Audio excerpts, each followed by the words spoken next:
días.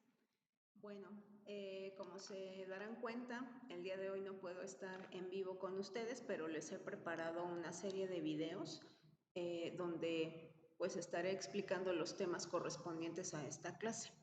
Créanme que invertí mucho tiempo para poder darles videos pues que sean de un poquito de calidad, ¿no? Entonces vamos a trabajar con este tema. Yo sé que estuvimos viendo desde la semana pasada las prestaciones de ley, entonces prefiero pausar esos temas y verlos el siguiente domingo, sobre todo porque si surgen dudas, pues obviamente quiero estar con ustedes apoyándolos. Entonces vamos a trabajar teoría, es decir, que nada más estoy intercambiando las clases, ¿no? Para poder entender mejor y continuar con nuestro temario.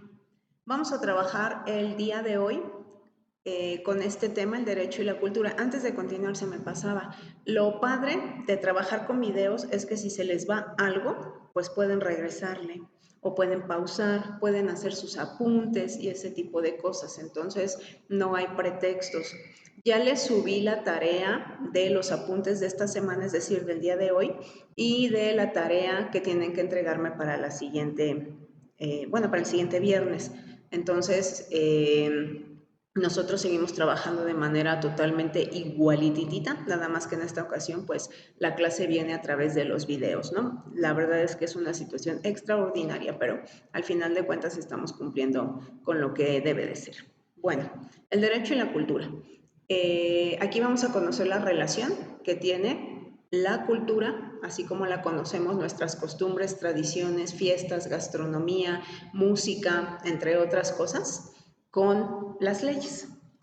Entonces, aquí hay algunas características. Tenemos la número 1, que es el derecho, es parte de la tradición. Los días de asueto por motivos religiosos son ejemplo de tradiciones hechas ley. Que creo que esto ya lo platicábamos en las prestaciones de ley, en los días de descanso obligatorio.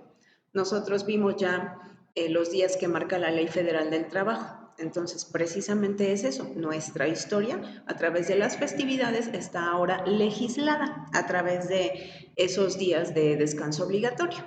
Este número 2, la costumbre social como fuente de derecho, usos y costumbres. Es decir, en muchos lugares se maneja su ley a través de cómo siempre han actuado. Se me ocurre un ejemplo. Es que en este pueblo siempre hemos pactado desde que son bebés que se van a casar. Entonces, eso es un uso y costumbre en nuestra localidad. Para nosotros es ley, aunque no esté legislado, aunque no esté escrito, ni esté aprobado por la Cámara de Diputados y Senadores. Para nosotros, eso es ley. Entonces, así lo manejarán en esas comunidades. Claro que si se mete el derecho a legislarlo, pues obviamente no va a ser ley. Sin embargo, para las comunidades y para ese tipo de sociedades que tienen esos pensamientos muy arraigados, pues entonces se respeta, ¿no? Y también puede formar parte del derecho. Número 3. El derecho también es un cúmulo de pensamientos vastos y organizados, como por ejemplo los contratos que reglamentan la convivencia social. Se me ocurrió aquí poner ejemplo un buen padre de familia, un buen vecino, votar en las elecciones, pagar tus impuestos. Entonces, poco a poco, esos pensamientos vastos y organizados los hemos ido pasando a leyes, como el voto. El voto es un derecho y es una obligación. El pagar los impuestos es una obligación, ya lo sabemos, de las personas físicas y tiene que ver con la cultura, pero de nuestro país. Ahora, como número 4, el derecho como obra cultural también es literatura y esa literatura se puede transferir a los códigos, a las leyes. Aquí habla de tratados y que en muchas ocasiones han distinguido las épocas de determinadas comunidades. Aquí les pongo el ejemplo del código Hammurabi. El código Hammurabi era la base de cómo vivía la sociedad babilónica. Este código Hammurabi, la verdad es que se me hace padrísimo. No he tenido oportunidad de leerlo todo, pero sí unas cosas. Fíjense que aquí nos habla de una ley que le llaman por ahí ojo por ojo y diente por diente. Por ejemplo, a las personas que cometían algún delito. Si una mujer mata al esposo de X mujer, pues entonces, ¿qué decía el código Hammurabi? Mátenle al esposo de la asesina. ¿Por qué? Porque tienen que quedar en condiciones iguales. Si tú le robaste una vaca a esa familia, pues entonces te vamos a quitar a ti la vaca, para que veas lo que se siente no tener vaca. Es el ojo por ojo en realidad, o bueno, fue, ¿no? En aquella época antes de Cristo. O por ejemplo, aquí tenemos otro código, otra ley, que pueden ser los mandamientos de Dios a través de Moisés. No robarás, no desearás la mujer de tu prójimo, etc., etc. Entonces, hay personas que hasta en la actualidad todavía se siguen rigiendo pues por estos mandamientos, ¿no? Por ejemplo, ahora si nosotros nos vamos a las leyes, podemos encontrar, como les pongo ahí, los códigos, las leyes, todo lo que puede estar ya escrito y legislado. Un ejemplo de estas leyes y códigos simplemente puede ser la Constitución mexicana. Los artículos que están ahí escritos son literatura, obviamente, pero son legales. Es una parte de nuestra vida donde nos dice cómo debemos de actuar, cómo debemos comportarnos, nuestros derechos, nuestras obligaciones, y está legislado. Bueno, el siguiente es complemento de lo anterior, son la cultura cívica y la educación jurídica de un pueblo, amor a la patria, simbología patria, las instituciones, etc. Nosotros cuando íbamos en la primaria o en la secundaria, seguramente llevamos unas clases de civismo o de educación cívica y ética. En esas clases nos enseñan a ser mejores personas, nos enseñan humanismo, a poder respetar, ayudarnos, a cuidarnos, entre otras cosas. Son valores.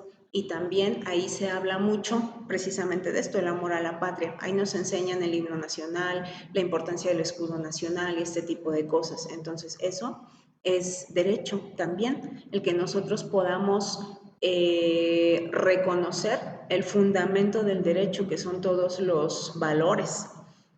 Ahora, la parte de aquí de amor a la patria y este tipo de cosas, fíjense que también hay un código que legisla cómo nosotros debemos de comportarnos hacia nuestros símbolos patrios.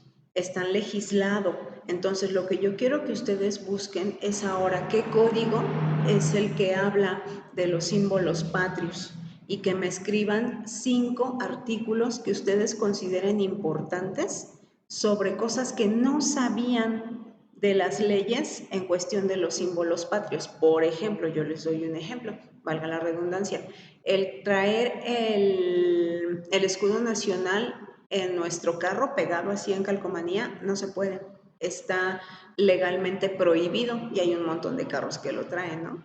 O por ejemplo también cómo se debe saludar a la bandera, cómo debe de ser nuestra actitud cuando estamos frente a un símbolo patrio, entre otras cosas.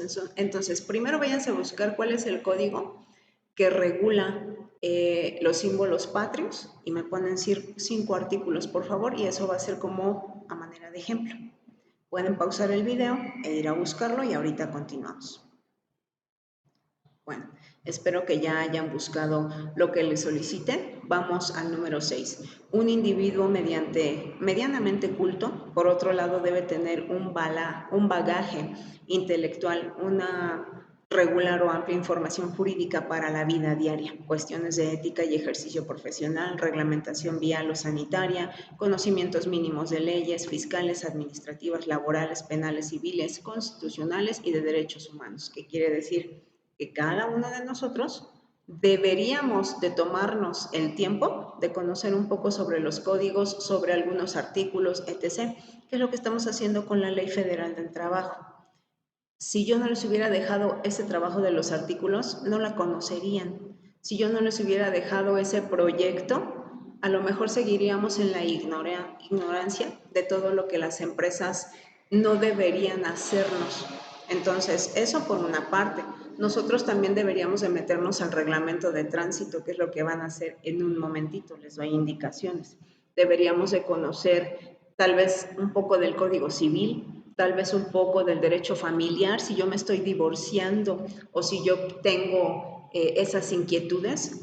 Todos los códigos están ahí dispuestos para nosotros. Entonces, por mera cultura, por mero interés, deberíamos de conocer algunos artículos importantes de algunos códigos o de algunas leyes. Entonces, ahora sí, haciendo referencia a este punto, quiero que se vayan a buscar el reglamento de tránsito del Estado de México y buscan el del 2024. Y me van a poner 10 reglamentos, 10 características donde nos pueda decir cómo deberíamos de comportarnos nosotros al traer un vehículo. Por ejemplo, siempre decimos, ¿no? Es que si tú vas a dar vuelta a la derecha, siempre va a ser continua. No es cierto. El reglamento de tránsito dice que solo si hay un letrero que tenga la flechita y que te está indicando que sí, efectivamente es continuo, lo puedes hacer. Y si no, tienes que esperar a que pase el alto o a que se quite el color rojo, ¿no? Entonces nosotros lo damos por hecho. O cuántas veces no nos hemos pasado a las líneas del peatón y eso es incorrecto. ¿Quién tiene la preferencia? ¿Un peatón, una bicicleta, la motocicleta antes que el vehículo? El transporte para las personas como las combis o los microbuses o ese tipo de transporte público, ¿a poco le tengo que dar el paso yo automovilista? Todo eso viene en el reglamento. Entonces váyanme a buscar 10 reglas del reglamento de tránsito y eso también tiene que ver con esta parte de que seamos un poco más cultos en cuestión de conocimiento, porque el conocimiento obviamente también nos hace mejor personas y sobre todo la cultura cívica que nos ayuda a crecer, ¿no? Entonces otra vez pónganle pausa y váyanse a escribir de manera sintetizada 10 reglas de ese reglamento de tránsito.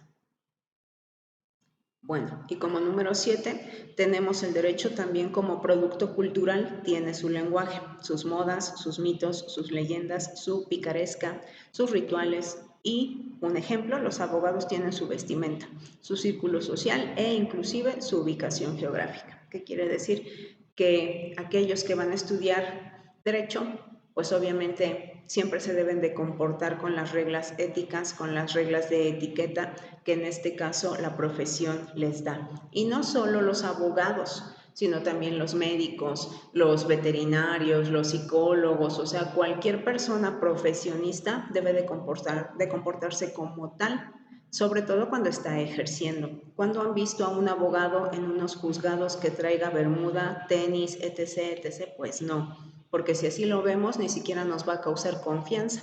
Entonces, también el derecho habla en esa parte de la vestimenta, por ejemplo, pues de la cultura.